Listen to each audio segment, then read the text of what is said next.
Hello everyone and welcome to the next installment of Grandmaster Ronghhua's Sandwich House Defense Treatise. This will be the fourth board of chapter 11, and as mentioned in the earlier videos, this would be the position of discussion for chapter 11.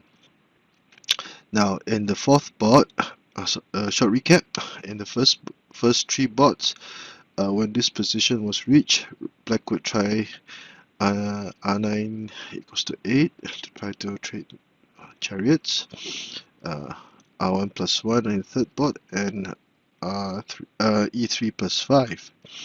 Now in the fourth board, Black would choose to protect the chariot in this manner. Now, this would be a little bit like the screen horse defense, the high chariot to protect horse variation of the screen horse defense.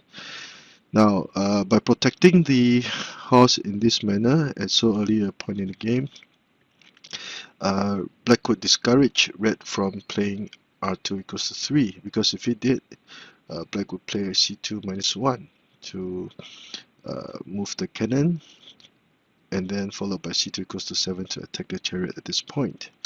So when this position is reached, this would be a rather complicated position. There are four red variations that were discussed in the board. Variation 1 was C8 equals to 7. Variation 2 would be P5 plus 1, whereby Red would try to attack along the central file. Variation 3 would be C8 plus 4, whereby Red would use the pawn rank cannon to attack Black's central pawn. And the last variation would be H8 plus 7, whereby Red would choose to have a balanced development of his pieces and choose to develop his left flank for the moment. So this is one of the longer boards in chapter 11. So in the first variation, as can be seen, C8 equals to 7 was played as Red was prepared to attack the horse in this file. Now, and since C8 equals to 7 was played, Black could move an elephant, and E3 plus 5 would have been better than E7 plus 5 at this point in time, because after E3 plus 5, Black would have the extra option of playing A4 plus 5 and to develop his chariot R1 equals to 4 for the kingside chariot. So Red will continue to attack from the central file. Now, usually when C8 equals to 7 is played, Red will continue to develop his left horse as an edge horse so that his chariot will come out. However, this would not be a good idea at this point in time, because Red had not applied pressure on the horse, and as can be seen, because Red would have been forced to retreat his chariot, because there would be not many good intersections for further development of this chariot. So Red would have wasted one move to advance the chariot to the pawn rank before retreating it to the riverbank. And after retreating it to the riverbank, it would still not have many good intersections for further development, because Black would now be ready to play R1 equals to 4, and this very important intersection would now be controlled by two of Black's pieces, the horse and the chariot. So the red chariot on the riverbank would not be able to do much. So Black would have been successful in getting the horse into action, and Black would have an easier game in the ensuing game, because, as mentioned many times in the book, in the earlier videos, one of the major factors to evaluate whether the sandwich horse opening was successful is the development of this horse. So in this situation, Black would have managed to develop this horse and would have commanded quite a focal point on the board. So Black can be very satisfied with this opening, while Red would have been deemed as to have failed in his opening phase. So P5 plus 1 would be played, so that if Black tried to play H7 plus 6, Red would have the option of sacrificing his central pawn for further attack. So, and that was precisely what was discussed.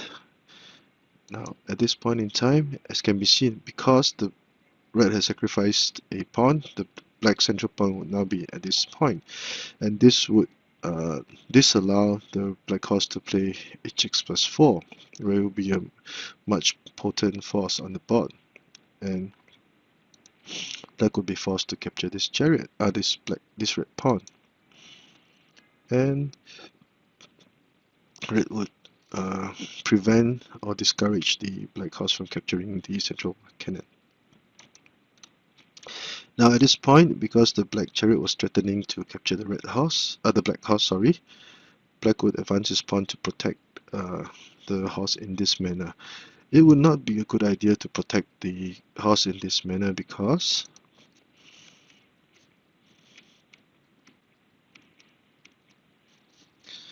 as can be seen,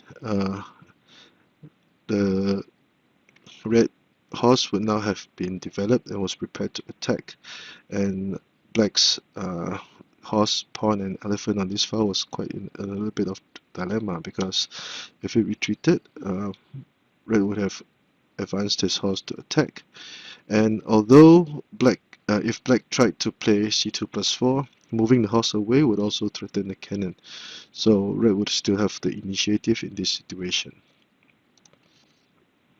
Therefore, it would have been better for black to push his pawn forward to protect the horse. Red would still try to move his horse to the central file, threatening to capture the black pawn in the process. And this would be a continuation of p7 plus 1, whereby the black chariot would now protect the black pawn, and black would try to formulate a plan or attacking strategy on its flank. However, because the horse had moved, red could now apply a skewer to this file.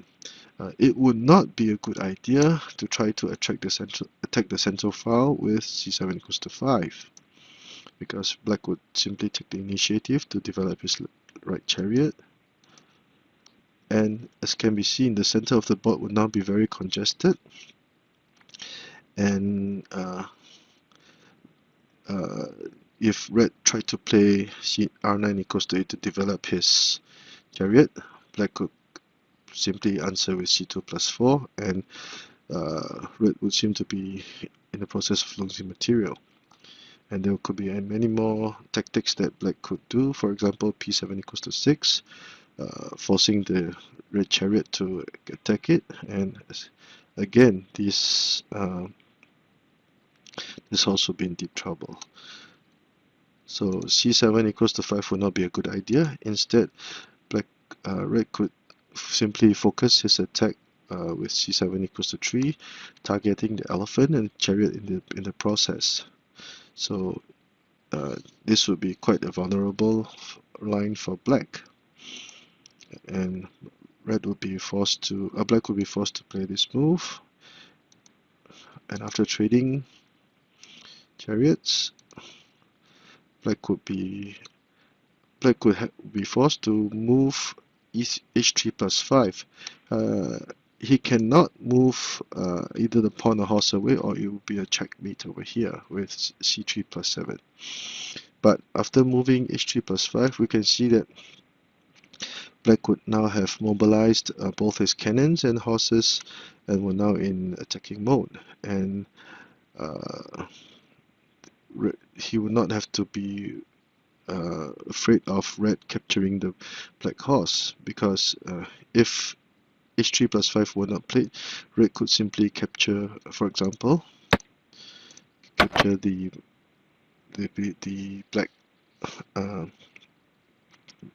black horse, and if black capture it, it will be a checkmate. So this is why h3 plus 5 must be played, another reason why. But after playing h3 plus 5, black could have developed most of his pieces, and the chariot would now be much faster or more active than the red chariot over here. So black can be very satisfied with this outcome. So in variation 1, h8 plus 7 was played. In variation 2, red would try to attack the central file. Now, because of the pale corner cannon, Any variation, any red opening system, one of the most important factors would be pushing the central pawn forward for an attack along the central file. So if p5 plus 1 were played, as mentioned earlier, one of the best ways or one of the most effective ways of countering an enemy attack along the central file would be to counter with the central cannon of its own. So in essence, the situation on the board will now become something of the same direction cannons. And at this point in time, there were three variations that were discussed. But R2 equals to 3 would be the best, would be the optimal move at this point in time. It would not be a good idea to play C8 plus, H8 plus 7 to develop the left flank, because Black would be simply much faster in developing his material.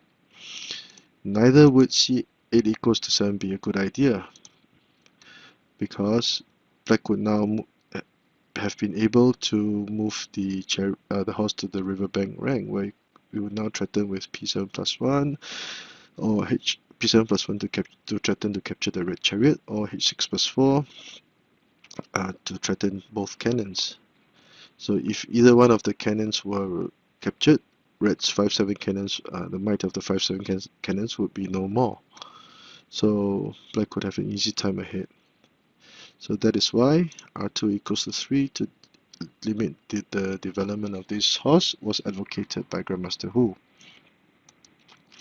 And since r2 equals 3 were played, black would retreat his cannon, attack the chariot here, and again this horse would still be developed, and red would now be mounting an attack along this file, attacking red's right flank. So black would still have a reasonable advantage in this situation. The third variation would be c8 plus 4, whereby red would immediately try to capture the central pawn by force. Now this is one of the more complicated variations, as can be seen over here. So the advocated move at this point in time would be to offer a trade of chariots. If red accepted the trade, black would now have the screen house formation, and it would be both horses defending the central pawn. So black can be very satisfied with this position and have no need to fear of any red attack, because red's left flank was still very undeveloped. So r2 equals to 3 would be advised. Now in this variation, it was considered black would choose to play c6 minus 1. Now in this situation, black cannot play c2 equals to 1, or red would simply capture the central pawn by force.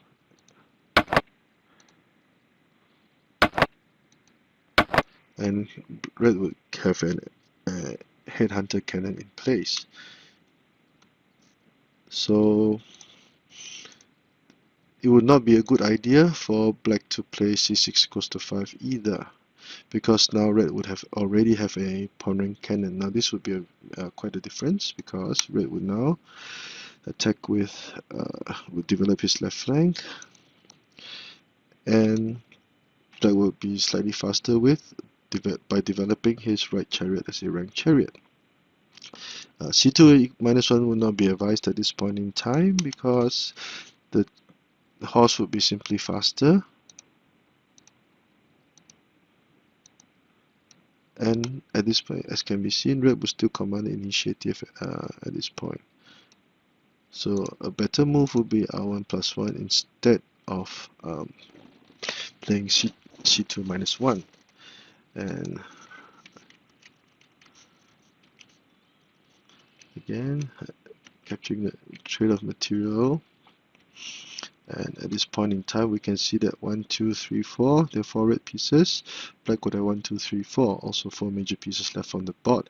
But red would have the extra advantage of the pawn, and his piece-kind combination of 1 chariot, 1 cannon, and 1 horse would be much better than black's 2 cannons or 1 chariot. So red would have gotten himself a bargain.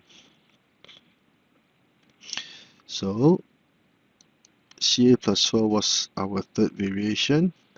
In case you're lost, please refer to the video, the trademarks over here.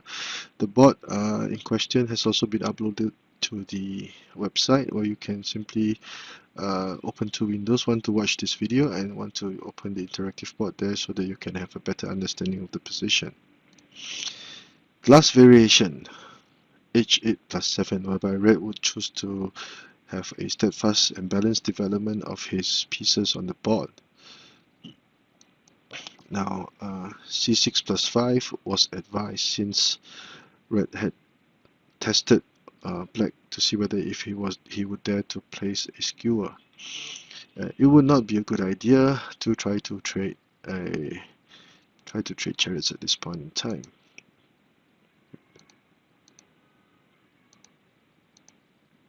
And as can be seen, the position shown here would be very similar to some of the variations that can be found in the central cannon versus screen-horse defense variation system. And theoretically, black would be able to handle red's aggressions quite easily or without much effort.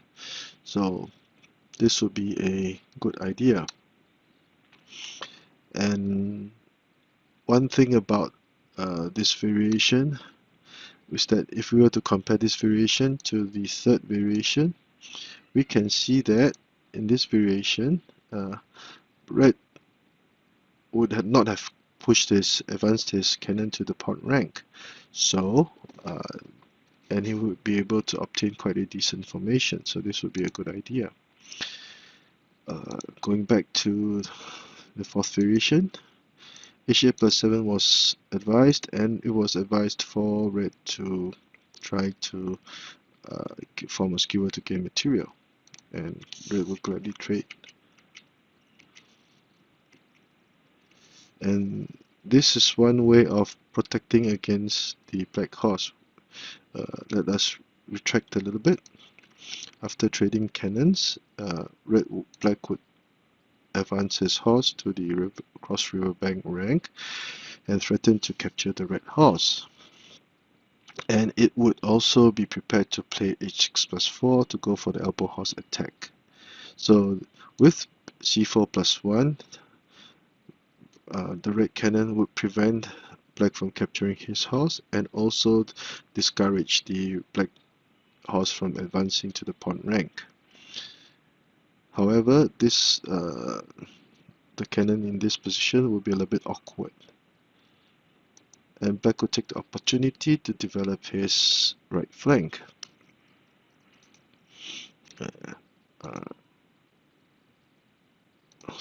To develop his right flank. It would not be a good idea to trade chariots at this point, because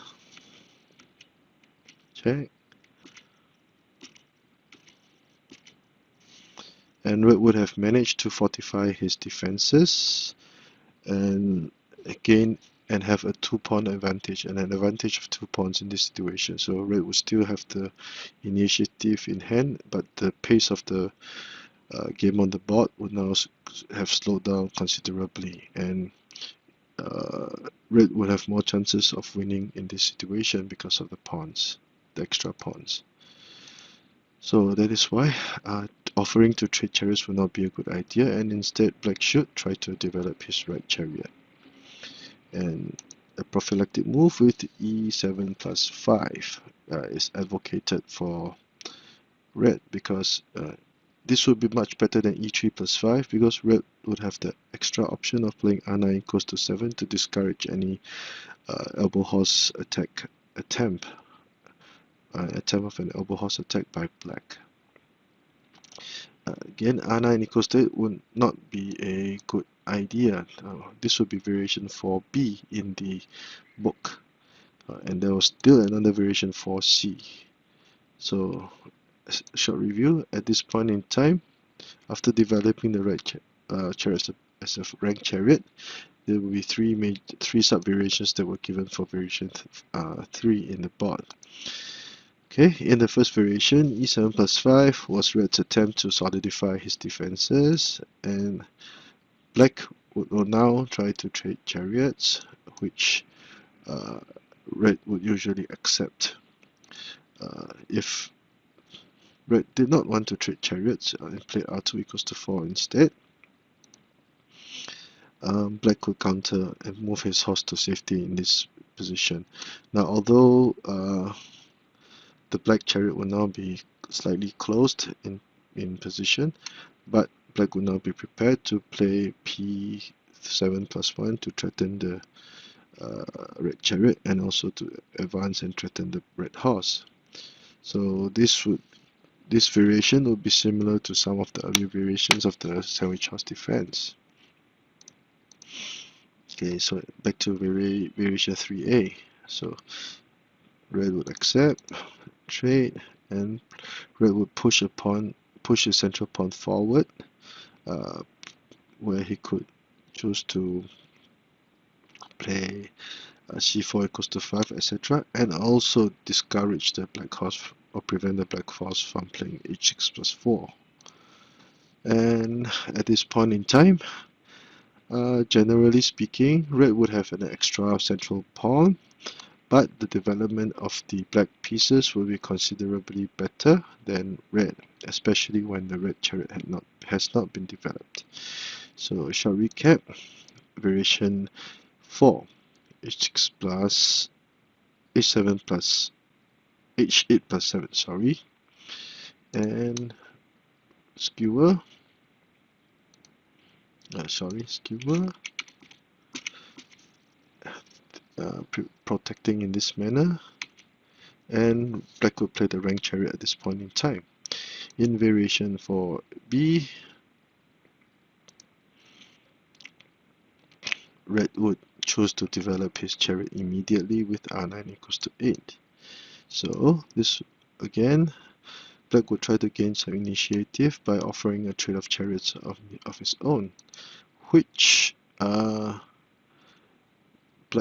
would usually shun away. Now if red played r2 equals to 7 to try to increase his pawn advantage, black could attack with a central cannon, a check, and because the cannon had moved away, this horse will be very, very vulnerable, and thus allow black to advance his chariot to gain some momentum. So r2 equals 7 would not be a good idea, and instead r2 equals to 4, it would be better to discourage and prevent the black ranked chariot from developing. Check. And retreating the horse. Now, after the horse had retreated, would it be the correct or appropriate time for red to play r4 equals to 7? Notice that once the black horse had retreated here, black would now be unable to advance his chariot over here to capture the red horse. So, and at this point, since black was targeting the red cannon should advance. H7 plus 6 to try to protect the cannon and also advance the left horse in this manner is not ideal, because black would advance his chariot and red would be placed in a dilemma.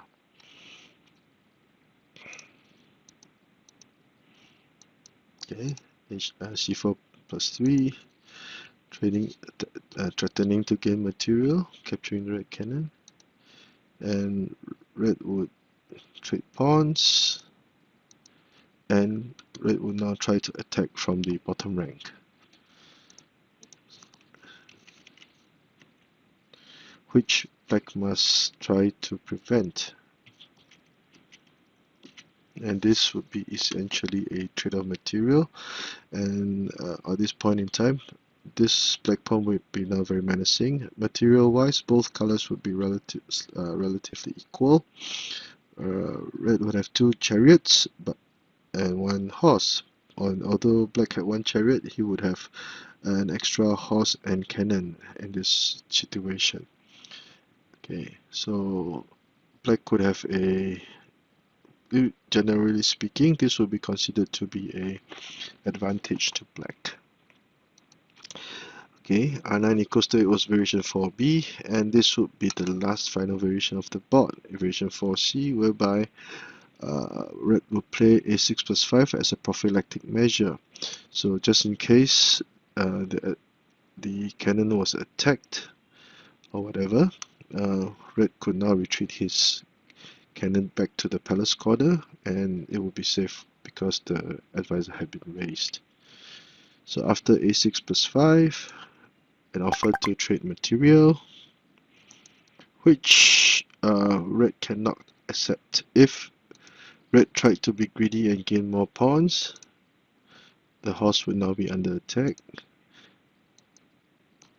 And again, red tried to trade material, but black would have none of it and chose to traverse his cannon to the edge file.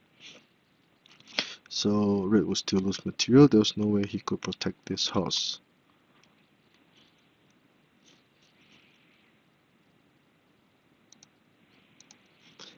And after r2 equals to 4, now this would not be a good idea to play h6 minus 8 or retreating the horse over here, because if this were done, since the black horse had now blocked the black chariot from playing r8 plus 5, red could be would have no qualms whatsoever capturing the pawn, and red would have the initiative. So a quick recap. The position of discussion for this board would be r9 plus 2 for black. There were 4 variations that were discussed.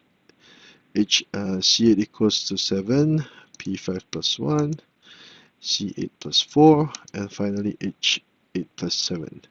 Now, in all the variations, as long as black counted correctly, it would be to black would have a playable game, and red would not have gained much in the opening phase. So this is the second last spot in the book on the opening section. The chapter 12 will be a compilation of all the 10 selected central cannon versus sandwich horse defense boards that the Grandmaster had played himself. Okay. This is one of the longer videos also. I apologize for the length of the video, but I've been trying to cut down or to shorten the video.